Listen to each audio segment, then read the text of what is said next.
Construction करने के time पे काफ़ी ज़्यादा इक्विपमेंट्स और काफ़ी ज़्यादा मशीनरी यूज़ होती है साइट पर। तो आज हम उन सारी मशीनरीज के टेक्निकल नेम्स देखेंगे कि उनको क्या कहते हैं और उनका काम क्या होता है।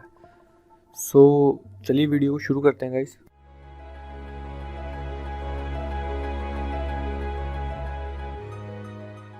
तो सबसे पहले गाइस, जितने भी तरह के इक्विपमेंट्स की हम यहाँ पे बात करेंगे वो हमारे पास नॉर्मली दो तरह में प्रेजेंट होते हैं। एक उनके हमारे पास क्रॉलर टाइप जिनमें चेन लगी होती है टायर्स की जगह, और दूसरे व्हील टायर्स।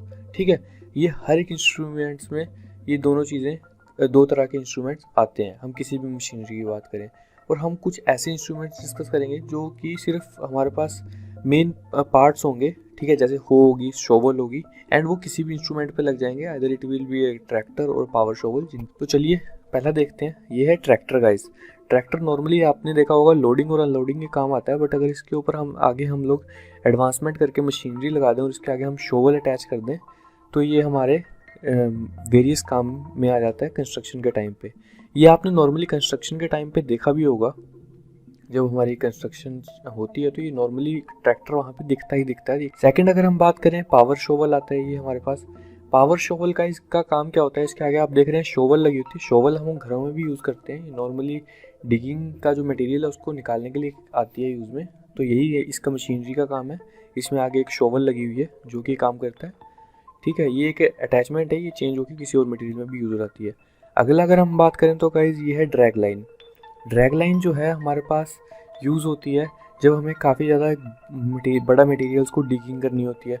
फॉर एग्जांपल अगर माइनिंग का कहीं काम चल रहा है या फिर अंडर वाटर कंस्ट्रक्शन चल रही है तो वहाँ पे हम ऐसी मशीनरीज को आमतौर देखते हैं। नॉर्मल कंस्ट्रक्शन में ये यूज़ नहीं होती हैं इतनी, क्योंकि इसकी बकेट साइज़ भी काफ़ी इंपॉर्टेंट होता है। और इसका जो साइज़ है लेने का कि ये कितनी बड़ी हमें लेनी चाहिए वो इसकी बकेट साइज़ से डिपेंडेंट होती है।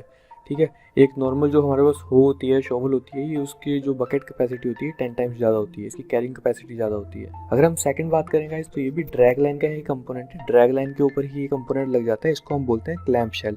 ये बेसिकली वहाँ यूज़ होता है जहाँ पे हमें छोटे एरिया में डिगिंग करनी होती है। जैसे कि मान लीजिए हमें जो हमारे पास कोफर डैम की कंस्ट्रक्शन हो रही है तो वहाँ पे ये चीज़ें, ये जो हमारे पास क्लैंप शेल है ये यूज़ आता है जहाँ पे हमें नैरो जगह होती है और वहाँ पे डिगिंग करनी है, वहाँ पे ये काफ़ी ज़्यादा यूज़फुल रहता है। तो ये आपको ज़्यादातर कोफर डैम की कंस्ट्रक्शन के टाइम पे दिखेगा, या फिर कहीं फाउंडेशन की खुदाई हो रही है, काफ़ी ज़्यादा डीप और हमारे पास एरिया नहीं है ज़्यादा, तो हम वहाँ पे भी इसको यूज़ करते हैं। और आगे है हमारे पास गाइज हो। तो गाइज ये है हो, इसका काम होता है गाइज डिगिंग करना, प्लस जो मटेरियल है उसको डिगिंग उस पिट से उठा करके ट्रैक्टर वगैरह में फेंकना। तो गाइज आपके पास अभी सामने आपको दिखाई दे रहा है जेसीबी। तो बेसिकली जो जेसीबी है हमारे पास ये भी एक हो ही है, इसको हम बोलते हैं बैक हो। और जो आपने आमतौर पे हम लोग इसको जेसीबी बोलते हैं, बट जेसीबी इसको बनाने वाली कंपनी का नाम है। जैसे कि इसको बनाने के लिए एलएनटी भी हो को बनाती है एंड हिटाची भी बनाती है, तो काफ़ी कंपनी इस बैक हो को बनाती हैं। तो जो इसका जो टेक्निकल नेम है हम इसको बैक हो, बैक शोवल वगैरह भी बोल देते हैं। ये बेसिकली हो की कैटेगरी में आती है और ये आमतौर देखने को हमें मिल जाती है हमारे घर के पास।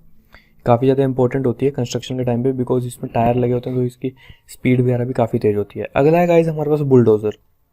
गाइज इसको बनाने का एक और तरीका होता है कि जो हमारे पास ये शार्प ब्लेड है इसको अगर हम ट्रैक्टर के आगे लगा दें तो वो भी बुलडोज़र का काम कर देता है, एंड आमतौर पे हम वही देखते हैं। पर जैसे हाईवे की कंस्ट्रक्शन होती है, जो बड़ी कंस्ट्रक्शन होती हैं, वहाँ पे ही देख जाता है, बिकॉज ये लेवलिंग का काम काफ़ी अच्छी तरह से करता है। जैसे कि आप देख रहे हैं कि ये एक लेवल पे हो करके एंड काफ़ी अच्छा एक जो फिलिंग होती है और जो सॉइल होती है उसको एक्सट्रैक्ट करता है एंड फिलिंग करने का काम भी साथ साथ करता है। तो ये काफ़ी ज़्यादा यूज़फुल रहता है during the highway construction normally, and ये आपको आमतौर पे साइड पे देखने को मिल जाता है। और गाइज अगला हमारे पास आता है स्क्रैपर। गाइज इसके आगे हमारे पास एक बाउल लगा होता है जिसमें कि मिट्टी इकट्ठी होती रहती है, और इसमें हमारे पास एक कटिंग एज होता है जो कि रोटेट करता रहता है, एंड मिट्टी जो एक्सेस जो हमारे पास मिट्टी होती है ग्राउंड पे उसको उठाता है एंड उस बाउल में इकट्ठा कर देता है। तो ये दो काम कर देती है। इसके साथ एक्स्ट्रा कोई भी व्हीकल लेके चलने की ज़रूरत नहीं होती है जो कि एक्सेस मिट्टी को उठा करके उसमें रखे, और ये काफ़ी ज़्यादा यूज़फुल रहती है अगर हमें हाईवे कंस्ट्रक्शन बनानी हो या फिर ब्रिज बनाना हो या फिर फ्लाईओवर बनाना हो, बिकॉज ये जो बेड है उसको अच्छे से लेवल कर देती है। एक्सेस जो मिट्टी होती है उसको उखाड़ देती है एंड जहाँ पे कम होती है वहाँ पे फिलिंग कर देती है। तो ये काफ़ी ज़्यादा यूज़फुल रहती है ड्यूरिंग दी हाईवे और फ्लाईओवर कंस्ट्रक्शन।